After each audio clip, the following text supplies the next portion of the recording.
QSO Today episode 255, Rod Moag W5NDS.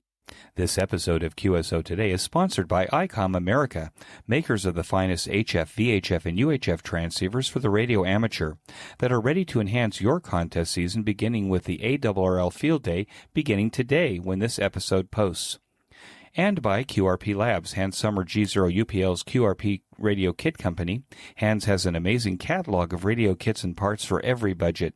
I want to thank both ICOM America and QRP Labs for sponsoring the QSO Today podcast. Welcome to the QSO Today podcast. I'm Eric Guth, 4Z1UG, your host. My QSO today is with Rod Moag W5NDS, whose interest in radio and electronics paralleled an interest in American folk and country music, leading to advanced degrees in Linguistics and South Asian languages. Ham radio plays a solid role throughout this story as it weaves its way in and out of Rod's professional career. The musical career and performances are one of the diamonds in this episode of QSO Today. W5NDS, this is Eric, 4Z1UG. Are you there, Rod? I'm here, 4Z1UG, W5NDS, returning. Rod, thanks so much for joining me on the QSO Today podcast. I want to mention that you were responsible for pointing me to David Reed, who was my guest a few episodes ago, who happened to be in Israel at the time. So I want to thank you publicly for that. It was a great interview, and I appreciate it so much. Good. Can we start at the beginning of your ham radio story? When and how did it start for you? I first became aware of ham radio in 1946, I believe. I had a Zenith broadcast radio, which I used to listen to all the stations broadcasting country music throughout the U.S. And one night, I was tuning up above the normal tuning range. This was above 1,600 kilohertz. And I heard something that I'd never heard before. CQ, CQ, CQ. This is VE3HC in Guelph, Ontario, calling CQ. Well, I was amazed. So I ran downstairs and asked my dad about it, and he didn't know much. This was a 75-meter signal, by the way, that I picked up on at the very top of the dial on my Zenith radio. And my dad knew just enough to explain to me that there were guys that had radio stations in their houses and they could talk to each other. And the hometown was? I grew up in a rural part of western New York State. The nearest cities were Buffalo and Rochester, but this was a rural area. The VE3 was actually relatively close to you. Yes. It'd be across Lake Ontario, and it was a surprisingly strong signal. So what happened after that? Well, I was enrolled in the New York State School for the Blind from I was almost 5 years old. And when I went back to school after that summer, I discovered that there was a fellow there who was interested in ham radio. His name was Charles Parker. We called him Chuck, and he later on acquired the call sign W2YQZ. And I was somewhat precocious or not interested in the things that my contemporaries were. So I used to hang out with the older kids, and Chuck was one of the older kids. They had a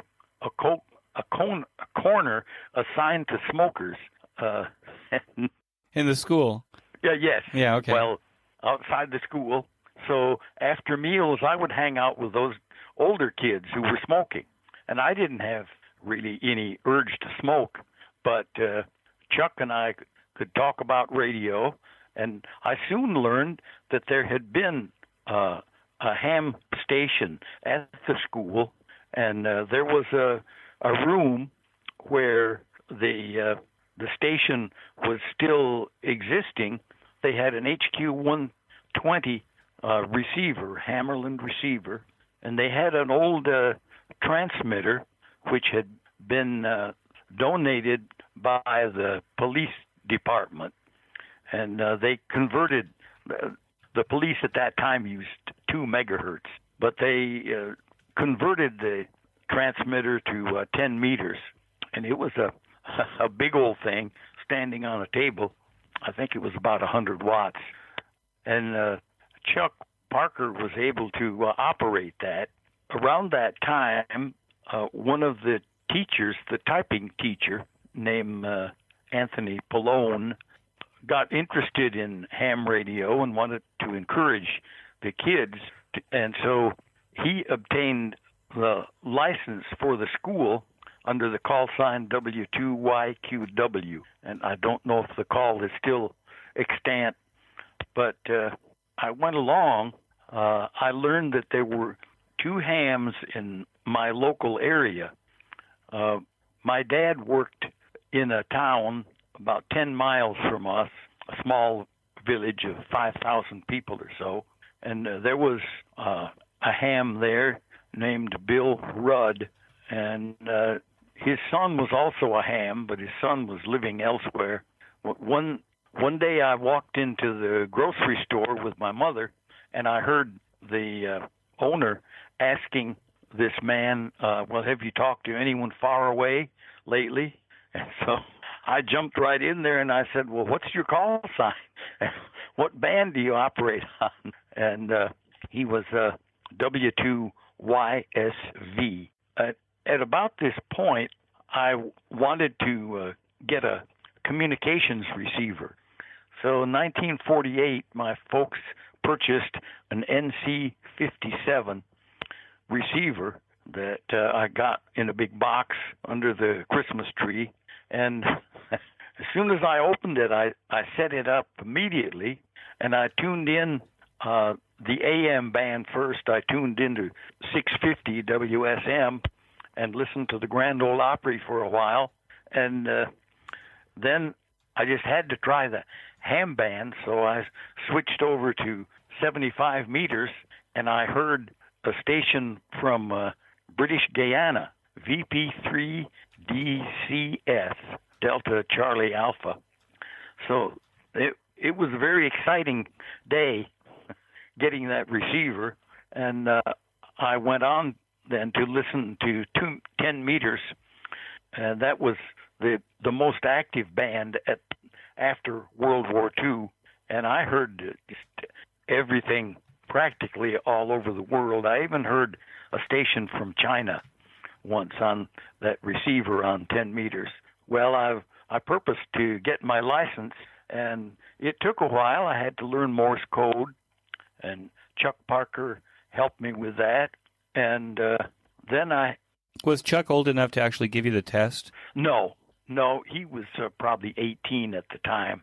So I got a license manual. My mother read me the license manual, all the Q&As in there. Right. And I learned all of those.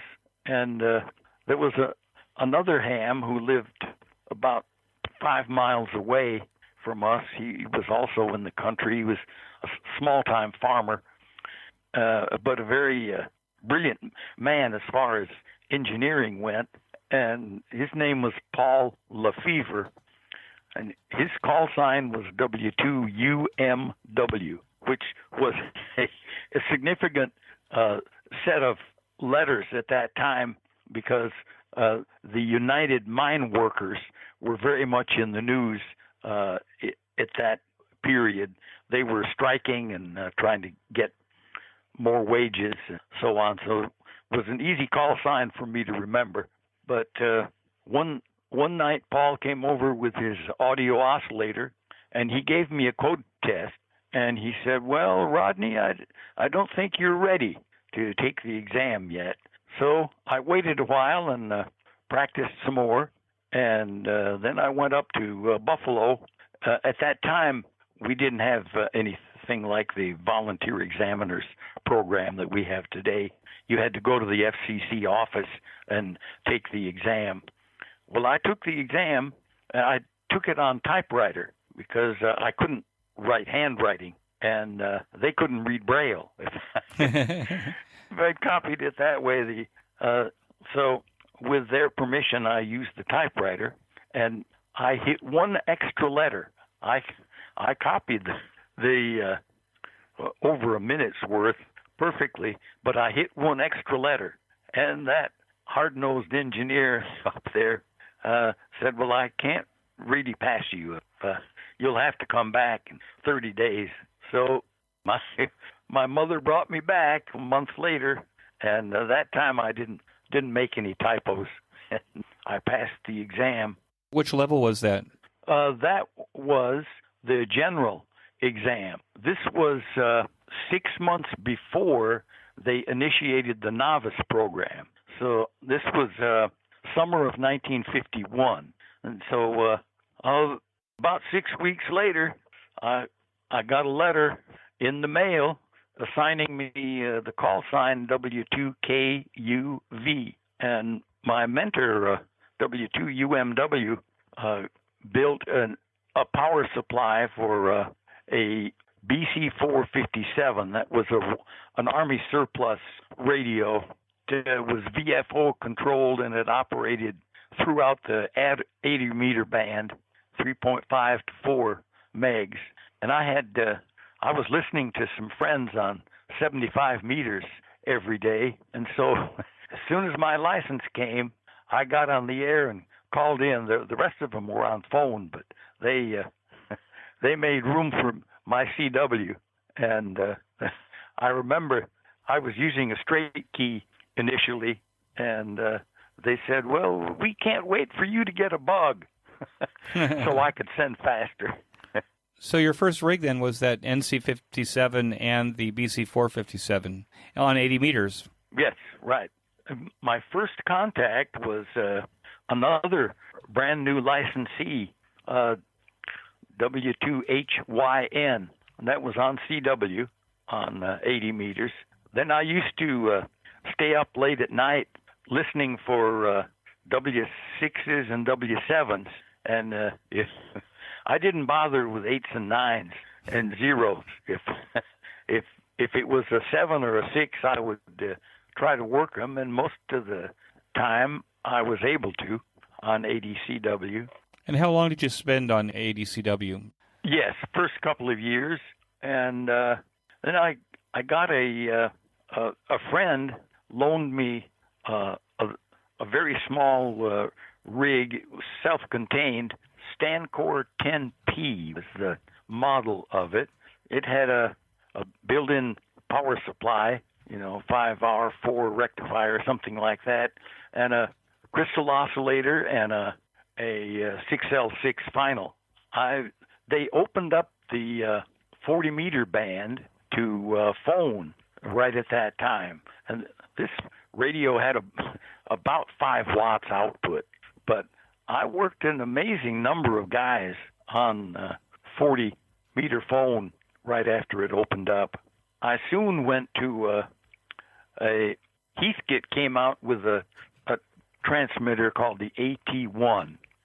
So I sent away for that, and I mounted the transmitter and some of the parts, and my friend finished building it for me, and I used that on 80, 40, and 10 meters. We had, this would be about 1957, and I had finished school.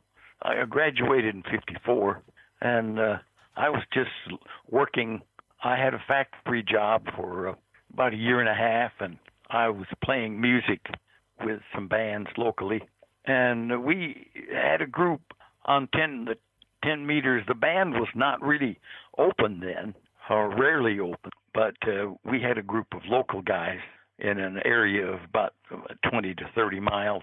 And I hooked up an old guitar amplifier to, and I got hold of a modulation transformer somewhere. I don't recall where, but I hooked that up to the AT1. I was able to work 10 meter AM that way. We had this group met on 28.7 megahertz. About this time, I decided to go for higher education. So I enrolled in Syracuse University in their radio and television program.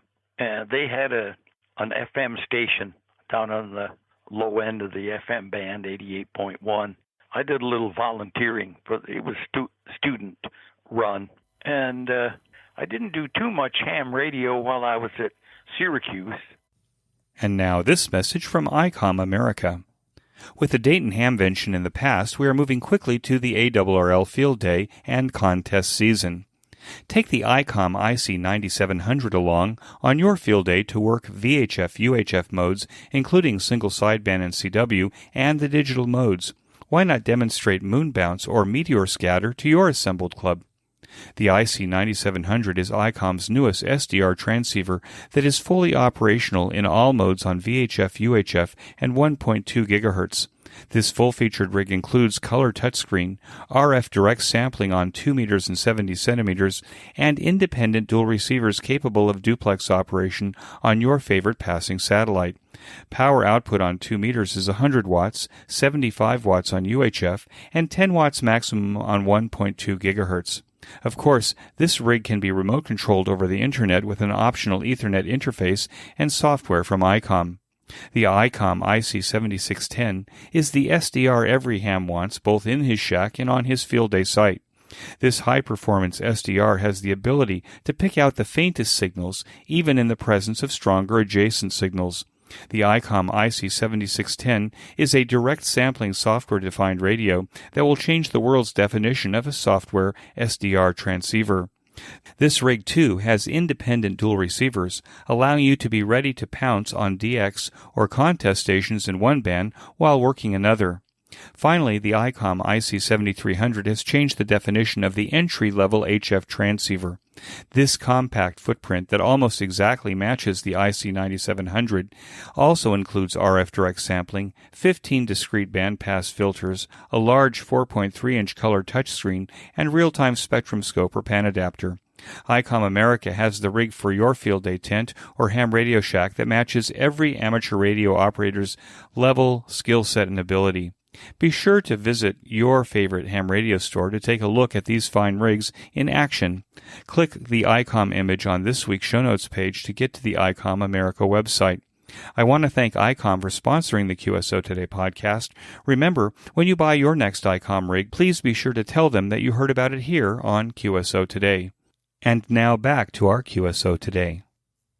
What kind of program was that? Was this like an on-air talent program, or all of the jobs that it actually takes to create and produce programming for radio and television? Or was it more of an engineering kind of? No, it was all of the, it didn't really include engineering in the curriculum, but it was production, commercial writing, and all that. The last year, maybe it was my junior year, I walked into the mess hall, we called it. It was a large dormitory with a dining hall. You had a meal ticket then, and you had to get your ticket punched when you went in to eat a meal. And the fellow punching tickets had a curious accent. So, a kid from out in the country, I said, "Hey, where are you from?" He said, "India." Well, I stepped out of line, and I pumped that guy with questions for the next hour. And that's how I initially got interested in India. Rod, did you get a bachelor's degree in the radio and television program that you started? I know from your bio that you went on to do different things. I juggled courses around a little bit, and the degree, the BS that I ended up with was speech and drama. Not specifically. I was one course short of having the radio TV major. I see, but meeting this Indian guy kind of put you off the rails, right?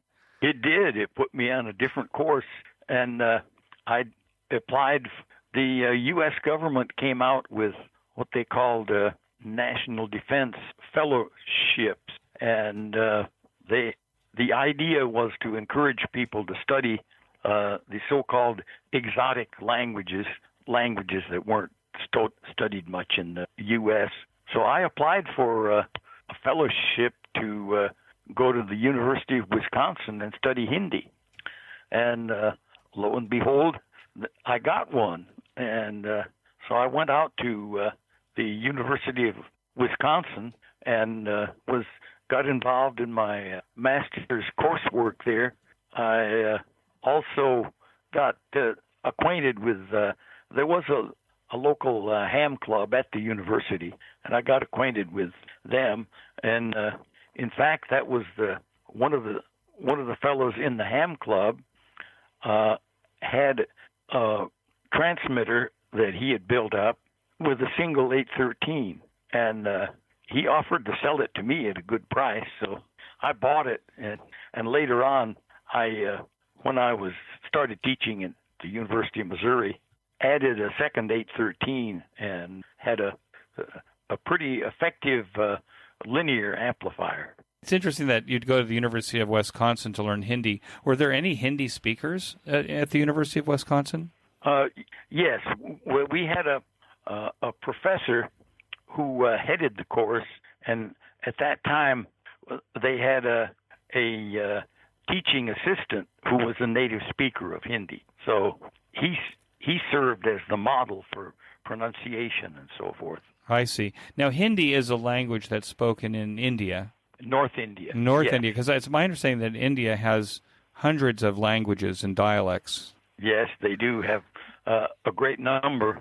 Hindi is one of the major ones, and it's kind of a lingua franca over, most of India, actually.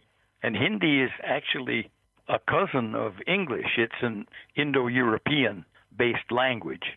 Oh, interesting. It's an eastern branch of Indo-European that includes Persian and all the languages of North India, etc.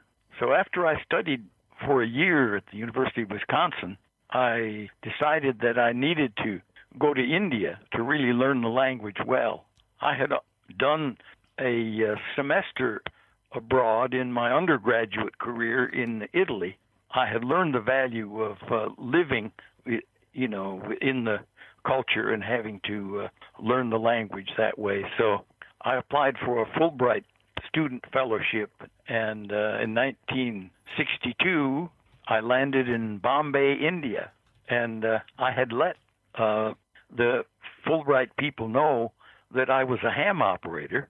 And when I landed at the railway station, there were several people who came to meet our group, and among them was VU2DX. His name was Dady Major. Ham radio, once again, helped me find a welcome. This is now the early 60s?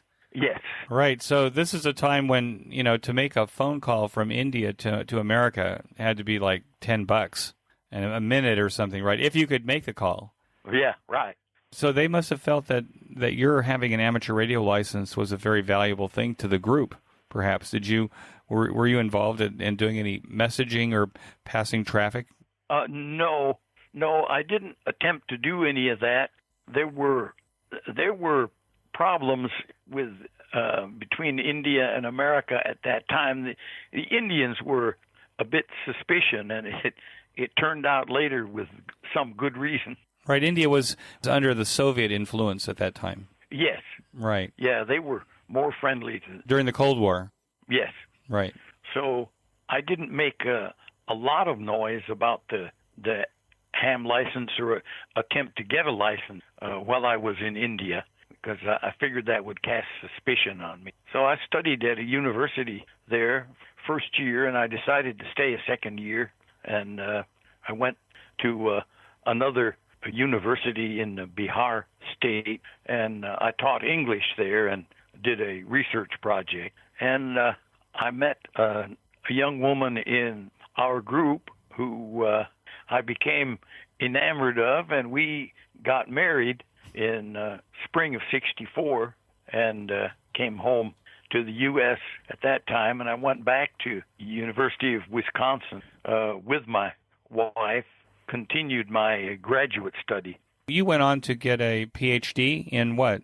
My PhD was in linguistics. So you're Dr. Rod. Oh, yeah. And it's my understanding that you're now living in the Austin, Texas area, And before you Yes. retired, you were teaching Hindi and a Malay language at the University of Austin, Texas. No, the name of the language is deceptive.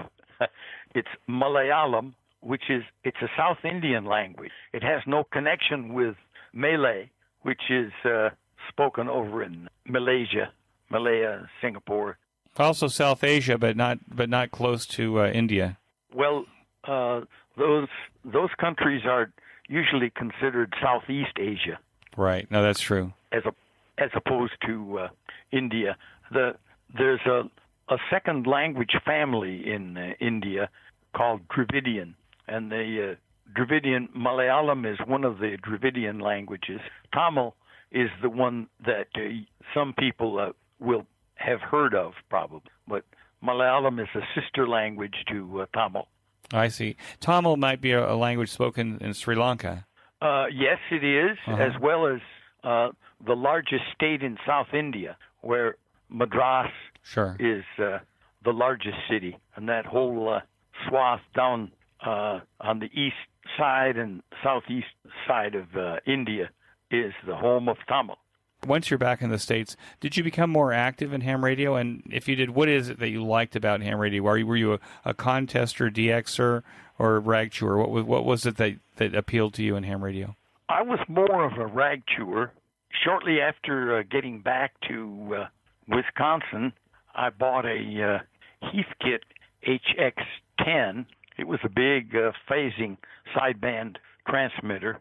I was a holdout for AM for quite a while, and one weekend I went with my wife up to Minnesota to visit her folks, and I took along a couple of portable radios. I had a little portable shortwave radio, and I tuned in 75 meters, and everybody was on sideband. And I said, well, I don't have a BFO in this radio, but I had another little broadcast radio with me, so I turned it on, and I used the local oscillator in that broadcast radio to make a BFO so I could copy the sideband. And it was at that point that I decided to get into sideband. And so when I came back to Wisconsin, I went with a friend over to Milwaukee and bought the Heathkit transmitter. And I had a Collins receiver at that time also. I lived in an apartment, and I had a multi-band vertical up on the roof. It was a 3-story building. I didn't do a lot of operating then, but I talked to some guys locally on 10 meters. Do you remember what the Collins receiver was? I guess it was a 75A1. I had one of those for quite a while. Good receiver.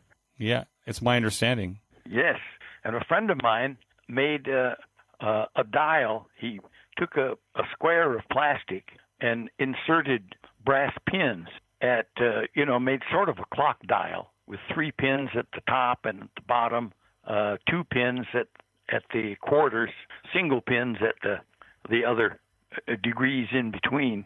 So I was able to read frequency fairly well on the Collins receiver, thanks to that. Well, anybody that knows me knows that any projects that I work on, I invariably cut myself, puncture myself or something. So there's blood in all of my projects. In your bio, you write that, and you mentioned it earlier, that when you were teaching at the University of Missouri, you built a KW linear using a pair of 813 tubes. Can I ask, and the listeners may wonder, what tools does a blind guy use to follow a schematic, mount the part, solder them without having lots of blood in the project? Well, I don't remember. There was a lot of sweat. I don't remember too much blood, but I had trouble trying to drill.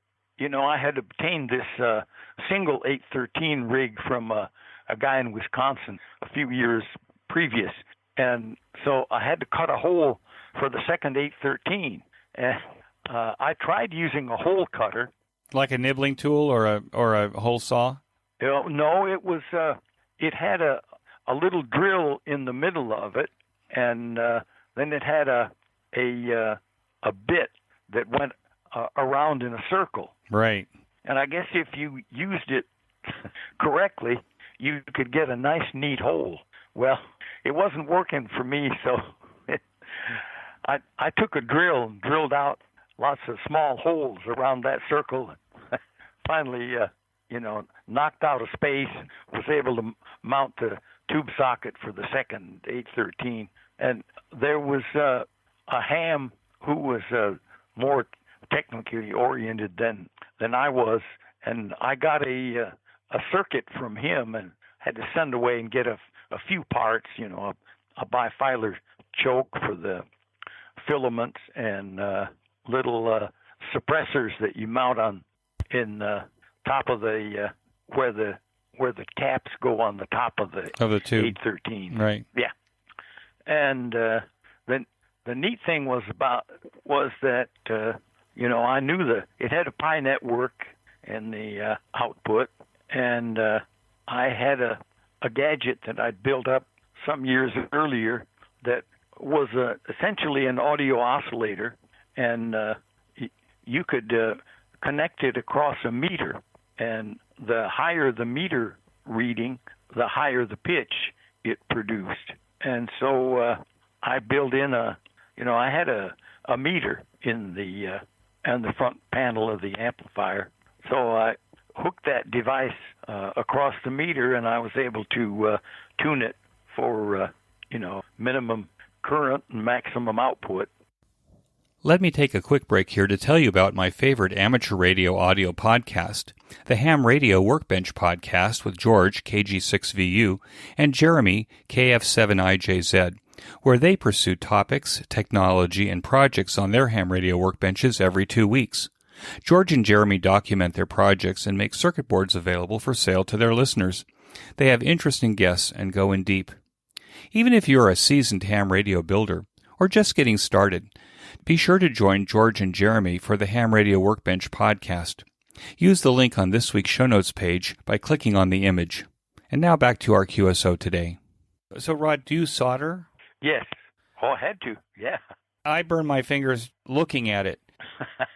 How do you do it? No problem at all. How do you know where to put the soldering iron without touching the end? Well, I got some burned fingers. My first attempts at soldering were with the old-fashioned soldering iron that you plugged in and heated up. Right. And they were quite large in those days. They were long and large, and that hot tip at the end. I did get some a few burns trying to use that, but then I obtained a soldering gun, and that made it a lot easier. I could place the gun, the tip of the gun, on the terminal, and I'd hold the solder and then turn it on.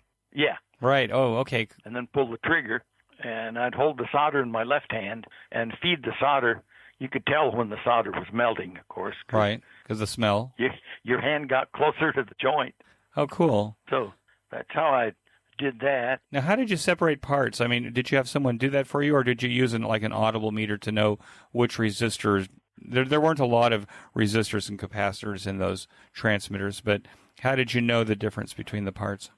Oh, let's see. Some of them by feel, and then I did have a device that was a blind engineer in New York City who developed a device back in the 50s that consisted of a Wheatstone bridge, and you put a resistor across the terminals of one side of the bridge, and you had a rheostat, and there was a chopper, a vibrator that produced hash noise. You listened in the headphones, and when you got a null, then you could read the value of resistor. Oh, that's pretty cool. Yeah. It's simple but cool. Do you find that there's now digital test equipment for the blind?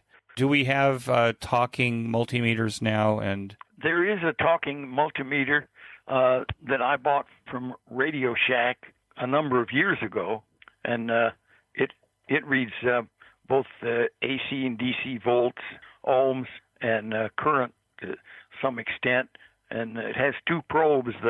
The larger probe has a button on it Well, you press the button when you've made contact with whatever you want to read, and it will speak the value, like 13.2 volt DC.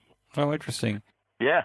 Is there a piece of test equipment that you would like to have that, and the only reason you don't have it is because it doesn't speak to you? I mean, is there on your wish list? Is there something that you wish that you could that someone would make? Well, at this point, most of my billing days are over. But well, if you're mentoring, let's say you're mentoring a younger ham, right? Well, what would you think he should have or she should have? Well, an SWR meter is very important, and I was able to use by using my audio oscillator device. I put a jack in a regular commercial SWR meter, and so I could switch it from forward to reverse power, and that way I was able to use a manual antenna tuner. I was always very interested in antennas and like to try different ones, etc. Well, it's my understanding that you have 3 towers on a city-sized lot. That's true. That most of us would die for if we could have 1 tower on a city-sized lot. How did you get 3 towers on a city-sized lot? What was the challenges to that project? Well, I started with 2 towers. I moved down I taught at Michigan for a while. There I was involved with the ham radio club in Ann Arbor, Michigan, and I eventually became frequency coordinator for the Michigan Repeater Council. Then I was president of the Repeater Council for a while, so I was very active in repeaters during my time in Michigan. And then I came to Texas, and so while I was in Michigan, I lived in an apartment house, and I was, believe it or not, able to get permission to put a tower on top of this 12-story apartment building that I lived in Ann Arbor. And so when I moved from Ann Arbor, I brought that tower down with me. How tall was that tower on that 10-story building? It was 50 feet. Amazing. So it was about, the top of it was about 150 feet above ground. We were in a kind of a valley there, but I'll just narrate one amazing experience that I had. I was on top of the tower one day installing, I think a 40-meter delta loop or something, and a flock of geese flew by. Now, I had experienced geese flying overhead, but this time the geese were flying between me and the ground. So I was listening to the geese from up there, and they were down there. I can't imagine that you had any fear of heights, because you're at the top of a tower 15 stories above the street. Well, I had conquered my fear of heights by that time. When I was young, we had a small house, a 1.5-story house, and the roof had quite a slope. And my dad and brother could go up on that roof and walk around and put up an antenna for me, but I couldn't manage to step off the ladder onto the roof. But later on, I just managed to conquer that fear, and I've always felt pretty secure on a tower. I think I get the willies just thinking about looking off my roof now. So that's the. Oh, maybe it's just the age, because I think when I was 20 I was invincible, and you were fearless then, yeah. Fearless then, but now I think I know better. Well, I told one of my friends, one of my sighted friends, he said something similar to what you said. He said, if I look down, it's all over. I said, well, that's your problem, Bob. Don't look down. Well, it's my understanding that, just as an aside here, that you've actually have done skydiving. Have you done it more than once? No, I only did it once. And what did you think of that experience? There's a YouTube video of your first skydiving, And Yes. and I'll put the link to that in the show notes page. But what did you think of that experience? Well, it was, I had always wanted to do it. And one of my ham friends, when I was in Michigan, I used to talk to him as he, on the UHF repeater, as he drove to work in the morning and came back in the afternoon. And he lived near, he was a pilot, and he lived near a small airport. And he said, I've been doing some skydiving. He said, I was thinking it might be something you'd like to try. I said, I've always wanted to do that. So I went down to his place one weekend, and we went out to the airport, and it was a tandem jump.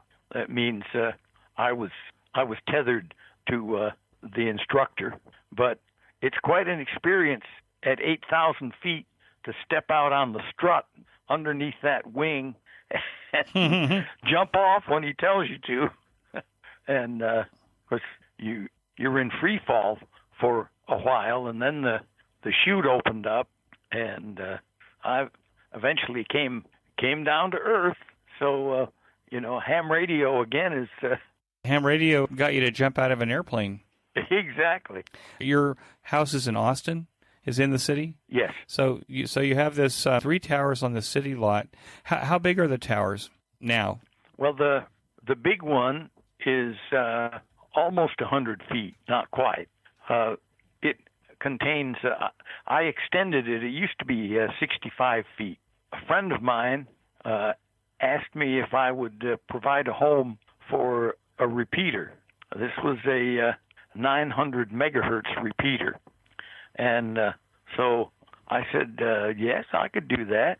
And so I found 3 additional sticks of Roan 55 and brought those down. And at this point, we were into using a crane to stack those additional sections. Instead of a gin pole. Roan 55 is heavy enough you probably wouldn't use a gin pole to... Yeah, it's not so easy with 55. And at that point, I had a friend here locally who did commercial tower work, and I would hire him to do the tower work. But before I added the sections, on my 70th birthday, I climbed to the top of the 65-foot tower just to make sure that I still could. That you went to the top and came down? Yeah. What's the current rig? The current rig is an ICOM 9100 and a PW1 linear. Then I have a couple of other VHF, UHF rigs. Now, the 9100 will do AM. Do you ever get on AM anymore? Apparently there's a bunch of old-timers that like to do 80-meter AM. I used to do that on 40 meters until a few years ago, but it seems like that's not happening anymore. And now this message from QRP Labs. QRP Labs has shipped thousands of QCX QRP transceivers kits to date. The odds of working another QCX user gets better every day. If you're looking for a satisfying kit experience where you end up with an amazing performing QRP transceiver for under $50, let me say that again, for under $50, then you owe it to yourself to go to QRP Labs. We have many home brewers who listen to the QSO Today podcast. For you, QRP Labs also has parts, filters, enclosures, and other handy devices to make your home brewing experience even better. You can use these parts to either enhance your QRP Labs kits or to beef up your own homebrew designs. Be sure to browse Hand's entire website. Use the link on this week's show notes page or the one in the sponsored section of the QSO Today website to get to QRP Labs to buy your QCX or any of the other fine QRP Labs kits or parts. QRP Labs is my go-to ham radio kit company. It should be yours too. QRP Labs. And now back to our QSO Today. What's your favorite operating mode? Well, I like CW a lot. CW and SSB are my favorite modes. Of course, with VHF, UHF, it's all FM phone. Right. But I haven't attempted to get involved with any of the newer digital modes. It doesn't quite seem like radio to me, to read on a screen what someone's sending on say PSK 31 or whatever mode, or FT8. Although some people are saying that, it keeps them interested in HF now that the sunspot cycle is at its lowest, and it's more difficult to make those contacts on CW and single sideband. What do you think about that? Well, I think that's great for them. They really, it has reactivated the bands to a considerable extent, but I just don't have an interest in trying to. It wouldn't be very accessible for me as a blind operator. Right. Actually, I was speaking to somebody, or maybe it was Dave a couple of weeks ago, thinking about how you could make a tactile spectral display. And I spent some time kind of like looking on the internet to see if anybody was doing it. I'm not aware of it. So I'm not either. And the little actuators that would make the little nibs. Yes. They're quite expensive, especially if you need a field of a few hundred. They are. Yeah. Now they have braille displays. They're fairly expensive, but the braille cell consists of, it's a 6-dot matrix for each character. So they'll have like a 40 cell display, and that's 40 times 60 of those little nibs that come up, but that's nowhere near enough to. I saw those, by the way. So I saw that they made those, but I'm thinking that if you want something that looks like a spectral display or a waterfall display, that you actually need you actually need hundreds of these little nibs coming out of the. Agreed. That could lead to some very interesting science, or maybe that's physical science in terms of how to stimulate a cell to come out with some electricity, but it isn't necessarily like a solenoid or an actuator. Yeah. Hopefully there's some physicists out there, materials guys, that are thinking about this, because that would really be cool to create a braille spectral display. It'd be truly amazing. It really would. We live in amazing times, Rod. We do. We've been saving the best for last here. And the best for last for me is that in doing the research for this QSO Today, what I discovered about you, Rod, was that the parallel track to ham radio and languages is that not only did you listen to the Grand Ole Opry at the end of the 40s, but you are an accomplished and famous performer of bluegrass and country music. So I thought that was like really the cool thing about doing this research, is to finding that out. And the fact is you've got albums out, you have YouTube videos out. How did the music start on your side, from listening to country music on the radio? How did that evolve? Well, it was a quick transition. First of all, parallel to the radio, my grandfather had a secondhand store, and he sent out a wind-up Victrola with a bunch of old records in it. And from the age of 10, I started buying records of the music that I liked. And then at age 11, my grandfather sent out a small guitar that he got in his shop. And there was a kid in the school for the blind where I went who was an accomplished guitar player, yodeler, and fiddle player. So I had him as a kind of model. And then there was a really good guitar player in my local area who taught me quite a few things. But I was always eager to learn another instrument. So guitar, and then I learned steel guitar and mandolin, and I tried playing the banjo for a while. But so when I listened to these, there were a lot of people playing live on the radio in the 40s and 50s. And when I heard them, I wanted to be there with doing the same thing with them. And so as soon as I got out of high school, I got a 15-minute program on the local broadcast station. And I did that for a year and a half before I went to college. And what did you do in that program? Well, I played songs, played the guitar and sang, and then so that I could play some mandolin and fiddle, I hooked up with a buddy of mine who played guitar, and so we played as a duo on the radio but that ended when I went to Syracuse University. Who inspired you in country music? Who was your inspiration that kind of set the tone for the direction that you'd go? Well, Bill Monroe was one person, and there were so many others that I enjoyed. Hank Williams, of course, was an inspiration. The fact that I'm putting out a CD that will be out in a month or so of it's called 40s Country Redux, and it's all songs from the 40s that I enjoyed back then, done, well, some of them a little bit modernized, but not too much. You have a website. I'll put that link in the show notes page. We do. That you used to have a very active performance schedule. Are you still performing formally? No. So I had to stop recently. I have a problem with my left hand now. I've lost I've been on dialysis for the past 5 years, and because of that, I've lost a bit of the feeling in my left hand, and I don't have quite as much control.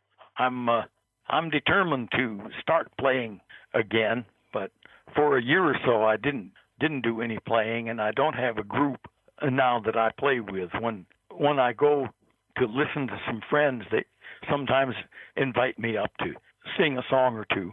Well, it's my understanding that you have that they call you the Pickin' Singin' Professor in Austin? That's a moniker that I devised when I put out my first CD here in Austin. I said everybody knew I was a professor, and so I put a photo on that album, and I think there's a picture of it on my website somewhere. It's called the Pickin' Singin' Professor. It's also on the Amazon site, and I'll put a link into that so that the listeners can actually see the album covers. Yeah, I appeared with in cap and gown on that first CD. Yeah, that's pretty cool. It's my understanding that you were inducted into the Western Swing Hall of Fame in 2015. Yes, that's true. I think I was inducted more because of my radio program that I do here in Austin. I've been doing this radio show every Thursday morning for 25 years now. It's called the Country, Swing, and Rockabilly Jamboree. And what radio station is that on? That's on KOOP. It's a community radio station, little 3,000-watt station, and it has a website, koop.org. And the music probably streams from the website as well? Yes, they can listen on the website. What kind of impact has amateur radio had on your family life? Well, I've always done some. Fairly recently, I have 3 kids. They're all in their 50s now, but my oldest son is a firefighter up in the Seattle area, and the fire department encouraged theirs, especially he also does EMS work, emergency medical service work. They encouraged them to get a ham license. So he obtained his technician license, but he hasn't really used it. Well, it seems to me your ex-YL has been very nice about towers and tower work and. Well, yes. Well, I've been living alone since I've been here in Austin, so I haven't had a lot of resistance at home anyway to the towers or the radio stuff all over the house. I was married twice, and my second wife, they both ended in divorce, and I don't think ham radio was the.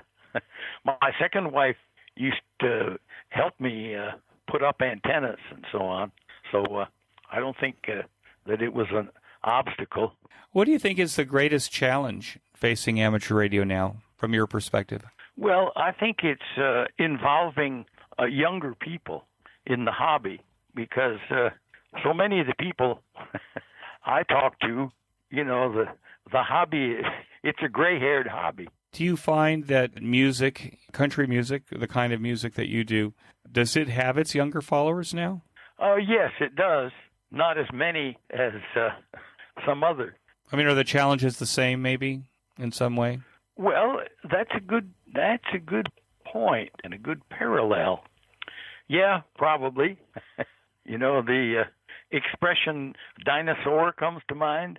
But you know what? I think I've seen some pictures of you, and the kind of music that you play is the kind of music that people used to play on the porch, right? The neighbors and the family would get together, and that's how they would spend an evening entertaining each other. Exactly. Right. So, and fellowshipping with each other. So, or jamming, with each other. Yeah. It seems that maybe that's kind of ham radio seems the same way from that standpoint. That ham radio clubs, or maybe clubs in general. I think maybe the majority of service clubs in America, and probably in the rest of the world, no longer exist for the same reason. Is that people have found other ways to occupy their time. That's true. We still have some middle-aged people, and every so often I hear about a young person.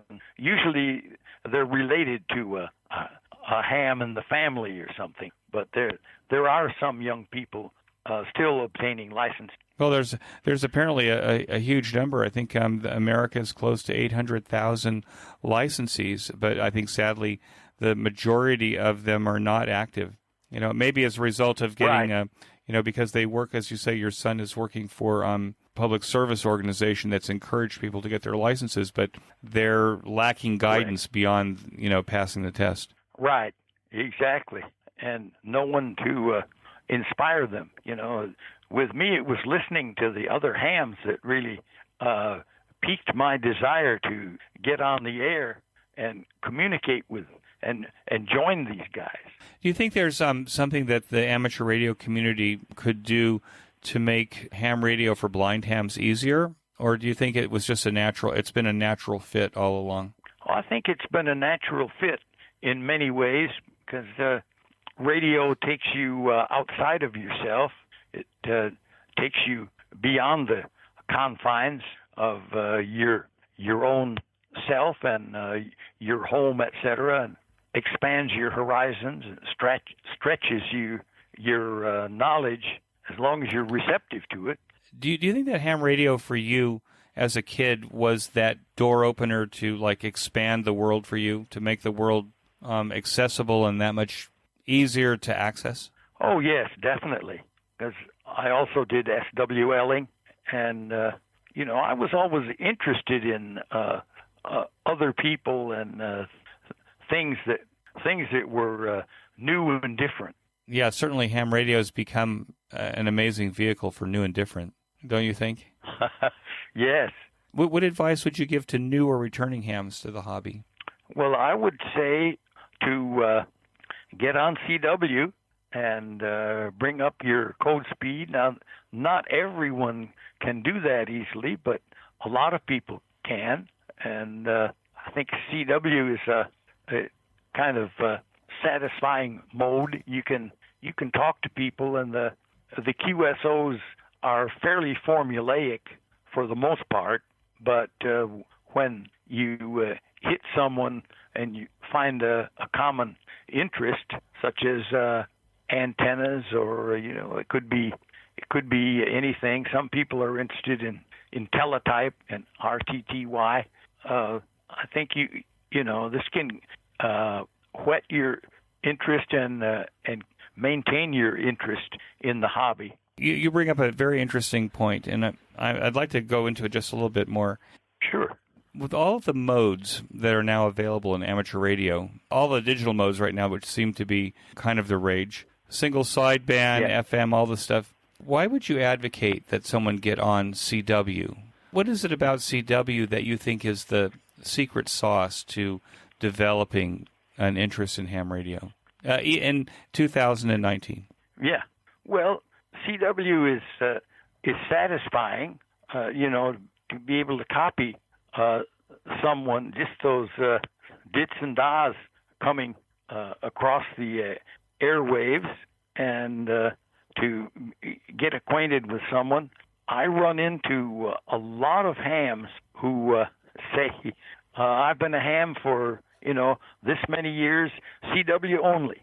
And there are a tremendous number of hams out there who are strictly CW. Even without the CW requirement for the license, there's more CW operators on the air now than there ever were, which is quite interesting.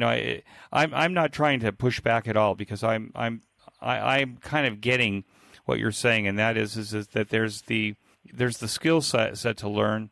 It's a weak signal mode. Exactly. Yes. You can usually copy a CW signal, right, when you can't hear in a single sideband. Right. And it has that social component where you're actually having a conversation. Right. It has all of that. And some people, specialize in different kinds of keys. Now, I use a paddle and the built-in electronic keyer in the rig, but I have a lot of friends who are very proud of their bug key. Even still, like the Vibroplex. Yeah. Oh, yes. Yeah. And they'll often tell you exactly what model they're using. It's kind of like the same thing in music. They want you to know what kind of instrument they're playing. Right. Is it a Steinway or is it a Yamaha? Right. With guitars, it's a Martin or Gibson or whatever. But it's like they want to give you the pedigree of their bug. Bug, yeah. Or of their keyer. Yeah. Rod, you've been a wonderful guest. It's really been fun, and I really appreciate your taking the time to join me on the QSO Today podcast. Well, thank you. Thank you so much for the opportunity, Eric. Well, it's my pleasure. And I hope to see you on the air. Yes, absolutely. 73, Rod. I thank you so much. 73, Eric. That concludes this episode of QSO Today. I hope that you enjoyed this QSO with Rod. Please be sure to check out the show notes that include links and information about the topics that we discussed. Go to www.qsotoday.com and put in W5NDS in the search box at the top of the page. My thanks to both ICOM America and QRP Labs for their support of the QSO Today podcast. Please show your support of these fine sponsors by clicking on their links in the show notes pages, or when you make your purchases, that you say that you heard it here on QSO Today. You may notice that some of the episodes are transcribed into written text. If you'd like to sponsor this or any of the other episodes into written text, please contact me. Support the QSO Today podcast by first joining the QSO Today email list by pressing the subscribe buttons on the show notes pages. I will not spam you or share your email address with anyone. Become a listener sponsor monthly or annually by clicking on the sponsor buttons on the show notes page. I am grateful for any way that you show appreciation and support. It makes a big difference. QSO Today is now available on iHeartRadio, Spotify, Libsyn, and TuneIn, as well as the iTunes Store. If you own an Amazon Echo, you can say, Alicia, play the QSO Today podcast from TuneIn. I still use Stitcher to listen to podcasts on my smartphone. The links to all of these services are on the show notes pages on the right side. Until next time, this is Eric 4Z1UG 73. The QSO Today podcast is a product of KEG Media Inc., who is solely responsible for its content.